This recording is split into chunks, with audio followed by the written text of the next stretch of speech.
Voilà, bonsoir à vous. Pour la première partie, comme d'habitude, on va parler de la paracha, au moins d'un sujet de la paracha. Cette semaine, ce sera paracha de Vayera. Et c'est un petit peu lié à ce que nous avons vu la semaine dernière, mais sur un autre registre. Vous savez que dans le début de la paracha, il est question de cette fameuse visite où ces trois hommes se rendent chez Avraham Avinu, qui est au troisième jour après sa mila, centenaire, malade, fatigué, et il reçoit ces trois invités. Ces trois invités qui lui ont été envoyés par le ciel, si je puis dire, parce que Avraham Avinu était attristé de ne pas pouvoir réaliser la mitzvah qui lui tenait tellement à cœur, celle de Achnasat Orchim, de recevoir justement les étrangers et de s'en occuper, Achnasat Orchim. Et voilà que là, le Midrash nous dit quelque chose de surprenant. Le Midrash nous dit que, en lisant les versets de l'attitude d'Abraham par rapport à ces nomades qui se sont apparus à lui comme des bédouins, selon le texte du Midrash, et malgré tout, Abraham ne va économiser aucun effort pour les recevoir. Il va faire tous les efforts qu'un homme peut faire dans une situation tellement avancée dans l'âge et tellement affaibli par la maladie, par l'opération qu'il vient de subir. Il est dit là-bas dans le passouk qu'il les accueille. Venez, rentrez, ve'ekrapat lechem, je vais prendre du pain, je vais vous servir à manger, je vais vous ve'elabakar ratz Avraham va courir vers le bétail, il va abattre, il va faire la shrita, il va leur préparer à manger. Tout ce qu'Avraham Avinu a fait lui-même, le Midrash va dire, tout ce qui a été réalisé par Avraham de par lui-même, il en a été récompensé pour les générations d'après, dans le désert, où c'est Hachem lui-même qui s'est occupé de ses enfants. Quand Avraham Avinu s'est occupé pour leur amener de la viande et à manger, eh bien Hachem lui-même dans le désert, quand les Bnei Israël ont demandé de la viande, qui leur a apporté cette viande? C'est Hachem lui-même. Vayagoz salvim, comme c'est marqué dans le passouk, c'est Hachem qui fait souffler un vent et qui amène les cailles, comme vous le voyez. C'est Hachem qui va réaliser la récompense lui-même, parce qu'Avraham aussi, c'est lui il n'avait pas fait la mitzvah par un intermédiaire. Quand il dit par exemple, ve'ekrapat lechem, je vais prendre et je vais vous apporter à manger du pain et des gâteaux, c'est Avraham qui le fait. Et grâce à ça, c'est marqué que c'est Hachem lui-même qui va nourrir tout le peuple d'Israël dans le désert. Dit le Midrash, tout ce qu'a fait Avraham lui-même, Hachem l'a fait. La manne tombée du ciel, c'est Hachem directement qui l'a donné au Bnei Israël. Il y a une chose où c'est pas Avraham qui a fait, c'est marqué Yukachna me'at maim, que l'on amène un peu d'eau pour donner à boire, que l'on amène, c'est-à-dire que ça s'adresse à une tierce personne, peut-être à sa femme, peut-être à une servante, que l'on amène. C'est pas lui qui est allé chercher, puisque ce n'est pas lui qui l'a fait. Le Midrash nous dit la même chose dans le désert, c'est pas Hachem qui va donner l'eau directement au Bnei Israël, mais ce n'est pas de par lui-même, c'est par l'intermédiaire. Béar de Myriam, c'est Moshe Rabbeinu qui va frapper sur le rocher pour faire sortir de l'eau. C'est pas Hachem lui-même, mais c'est Moshe Rabbeinu, c'est Myriam, etc. Et la question qui se pose, si Avraham Avinu mérite une récompense par rapport à ce qu'il a été, et que sa descendance est récompensée, en quoi le fait que ce ne soit pas lui qui cherchait de l'eau doit priver, en quelque sorte, Dieu de faire cet acte envers les Bnei Israël de par lui-même? Est-ce qu'Avraham Avinu a servi de l'eau une seule fois dans sa vie? Il en recevait tous les jours des gens. Et certainement, il avait aussi servi de l'eau aux invités précédents, les semaines d'avant, les mois d'avant. Depuis des années, Avraham Avinu reçoit des gens. Depuis des années, il les rapproche. Alors, il a certainement apporté aussi, il leur a donné aussi à boire. Pourquoi c'est la seule fois qui est retenue dans le Midrash? C'est cette fois-ci où il a demandé à ce qu'on amène de l'eau. Et là, c'est plus Hachem qui va servir les Bnei Israël de l'eau, mais c'est par un intermédiaire. Je voudrais juste vous expliquer à travers cette question un principe fondamental qui est valable aussi à notre niveau dans tous les domaines. Vous savez que, pour le comprendre, j'avancerai une petite histoire. On raconte d'un rave qui était extrêmement respectueux de ses parents. Mitzvat kibud avahem, il le faisait de façon exemplaire. Vous savez que le Talmud nous enseigne, la halakha est comme ça, c'est qu'on honore ses parents de leur vivant, et on a une obligation de les honorer aussi après leur disparition. Et la Gemara nous explique comment est-ce qu'on honore du vivant, qu'est-ce qu'on fait après. Entre autres, après la disparition, il y a des formules que l'on dit par rapport à ses parents, Arani Karaparat Mishkavo, il y a des formules à dire, etc. On fait le Kaddish, on fait des mitzvot en leur mémoire, etc. Et ce Rav-là, qui était jeune, qui a perdu son père, a pris sur lui, bien sûr, pas seulement de faire le Kaddish, mais dans le monde ashkénaze, au-delà du Kaddish, le Havel, celui qui est endeuillé, monte et systématiquement en tant que ministre officiant, et il fait lui la tfila en faisant tous les Kaddish en la mémoire et pour l'élévation de l'âme. Et voilà qu'un jour, il arrive à la synagogue pour prendre sa place en tant que ministre officiant en la mémoire et pour l'élévation de la neshama de son père. Et il s'apprête à... Le minyan précédent venait de terminer, il s'apprête à prendre la place. Et voilà que juste le minyan qui terminait, quelqu'un qui annonce, il y a ici une personne qui est très âgée, très fatiguée, et il ne pourra pas rentrer seul chez lui à la maison. Celui qui devait l'amener n'est pas venu. Est-ce qu'il y a quelqu'un qui veut bien prendre cette mitzvah et accompagner cette vieille personne chez elle? Et voilà que tout le monde là à la fin de l'office était un peu pressé. Lui il doit aller au travail, l'autre chacun a ses occupations. On va dire, au fur et à mesure tout le monde a disparu, il n'y avait personne pour le prendre. Et ce Rav là qui était là pour le minyan d'après se dit, je suis venu pour... Ce serait si je m'en vais maintenant, il n'y a pas de minyan après, ce sera la seule fois dans l'année où j'aurais pas fait Kaddish pour mon père, où je n'aurais pas prié comme j'en ai l'habitude.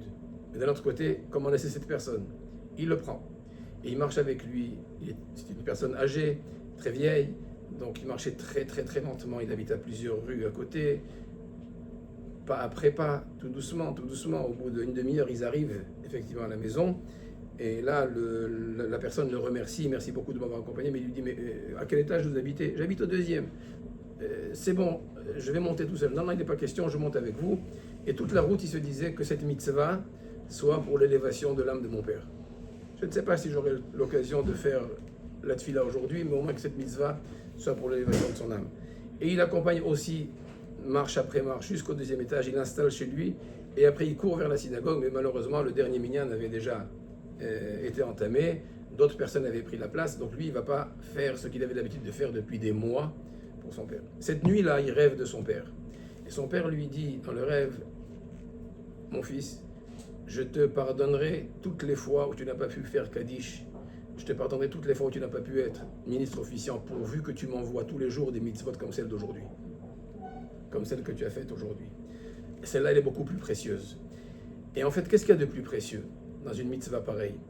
C'est qu'il y a ici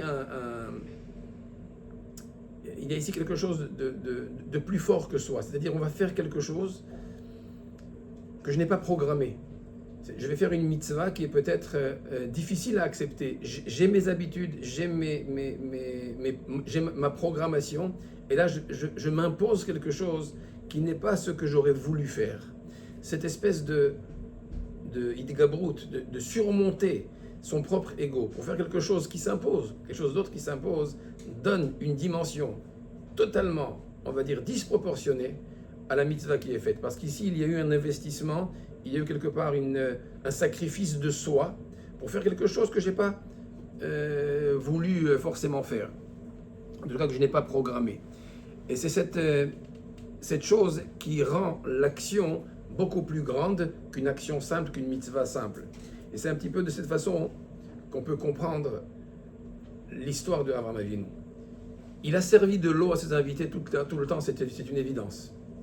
Mais la fois où cette mitzvah avait une valeur extraordinaire, c'est cette fois-ci où il était tellement, on va dire, selon les normes de la halakha, dispensé de cette mitzvah. Il n'avait aucune mitzvah d'accueillir des invités centenaires, souffrants, malades, 3e jour de Samila, après une opération compliquée. Et pourtant, il va faire tous les efforts.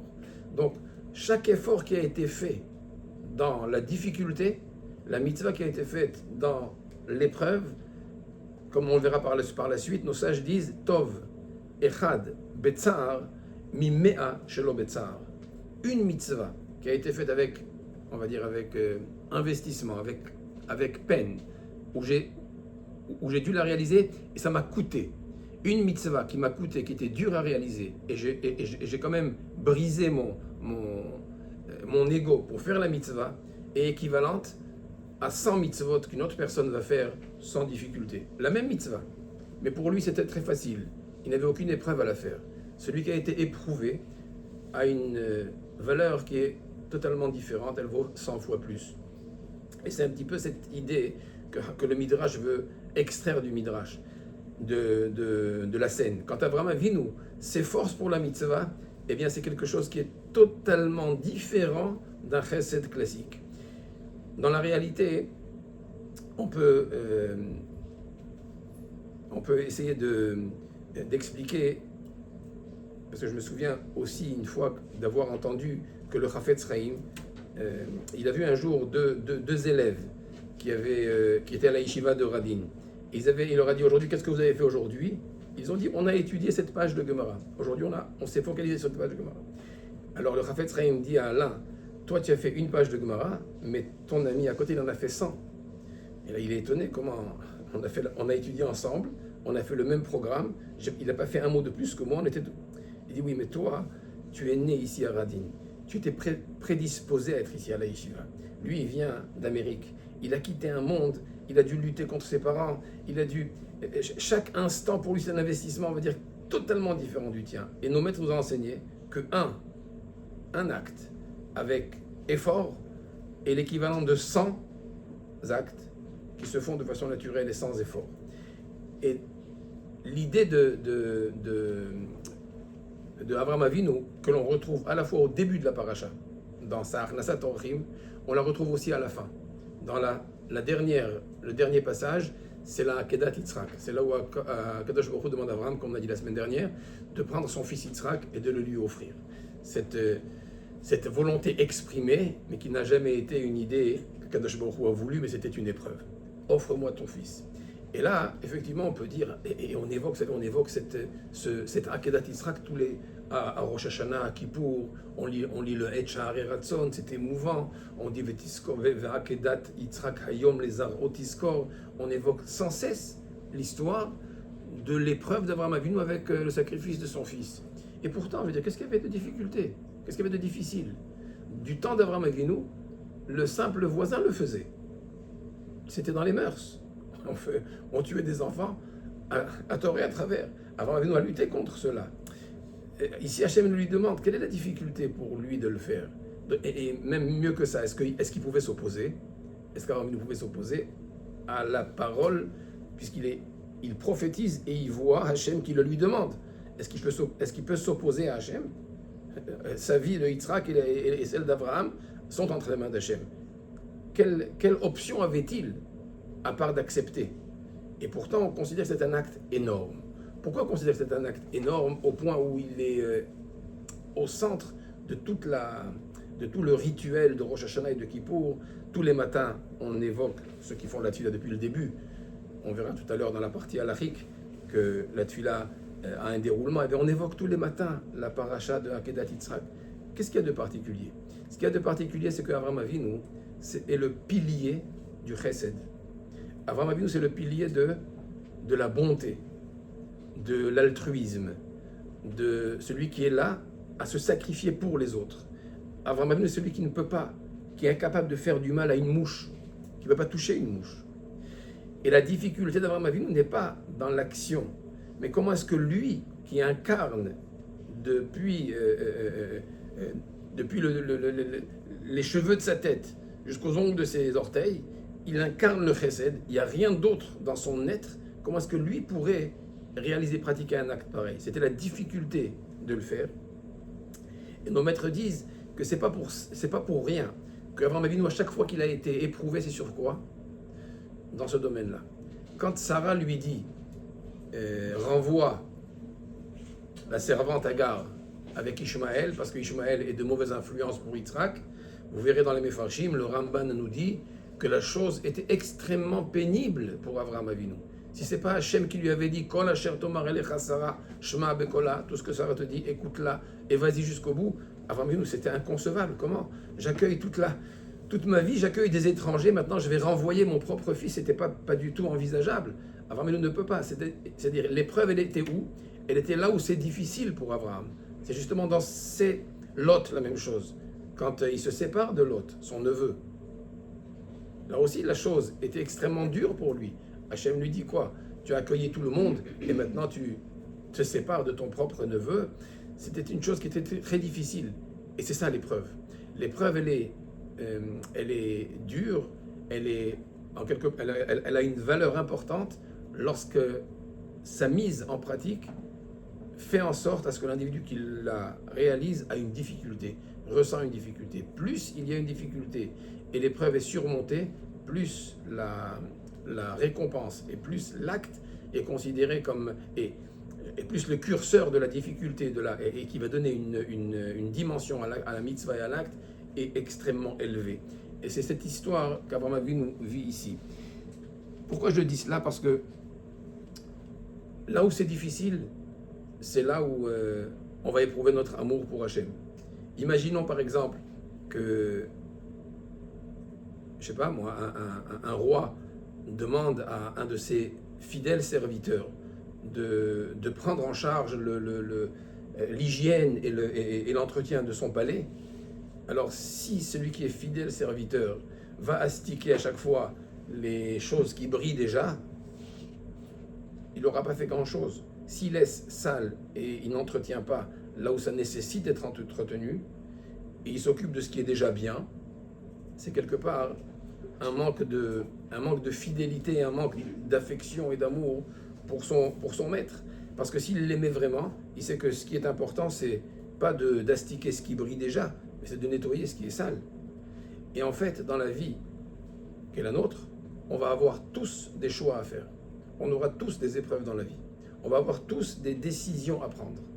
On aura tous les jours des conflits et on devra savoir est-ce que je surmonte ou pas. Il faut qu'on se le dise. Plus la chose est difficile, plus elle est difficile pour moi à réaliser, plus c'est une preuve, si j'arrive à surmonter, de mon affection pour Hachem. Plus c'est une preuve du Evet que je suis, du serviteur, de la servante que je suis pour Hachem. Et ça, c'est ce que nous enseigne Avraham Avinu. Dans la réalité, vous allez voir que, naturellement, où est-ce qu'on va faire des efforts? Où est-ce qu'on va exceller?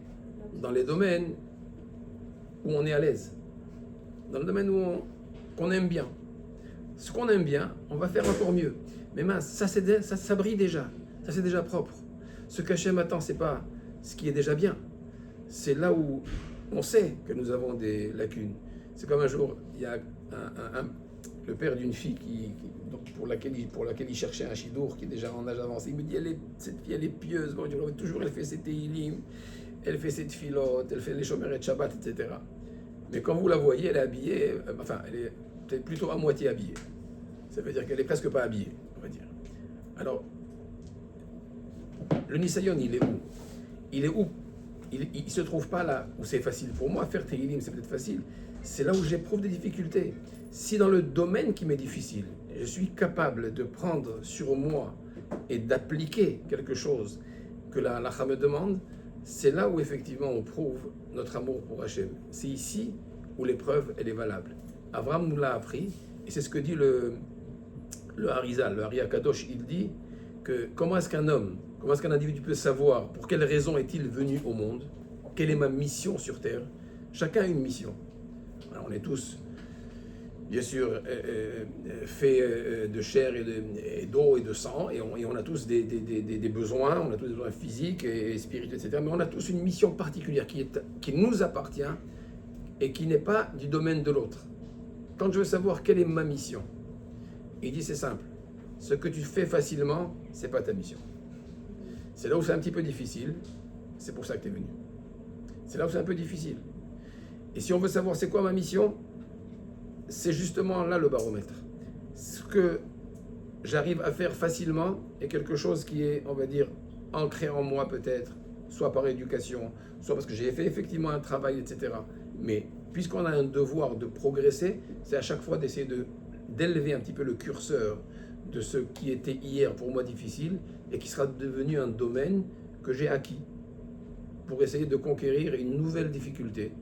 Et c'est ainsi que l'individu progresse. Avraham Avinu était celui qui a fait ce cheminement. on l'a vu au début de la paracha, on le voit à la fin. C'est pas pour rien que le Chidushé Harim, il nous dit que la première parole qui a été dite à Avraham Avinu, on l'a lu dans la paracha de la semaine dernière, la première fois où Hachem se révèle à Avraham Avinu, qu'est-ce qu'il lui dit? Vayomer Hachem el Avraham, Lech Lecha. Lech Lecha, c'est bien sûr quitte ta maison, comme on a expliqué, déménage. Mais la Lech est en hébreu, c'est marcher. Le rôle d'un juif, c'est de marcher, de faire un pas après l'autre. Alors, comme on a dit, il ne faut pas monter dans la montagne et faire un saut et un bond, parce qu'un bond ponctuel peut aussi occasionner une chute, mais faire une démarche sûre, quand pas après pas, step by step, comme on a l'habitude de dire, eh ben on progresse et on avance. C'est le Lech Lecha, le fameux Lech Lecha d'Avraham Avinu, qu'on revoit au début de la paracha et aussi à la fin.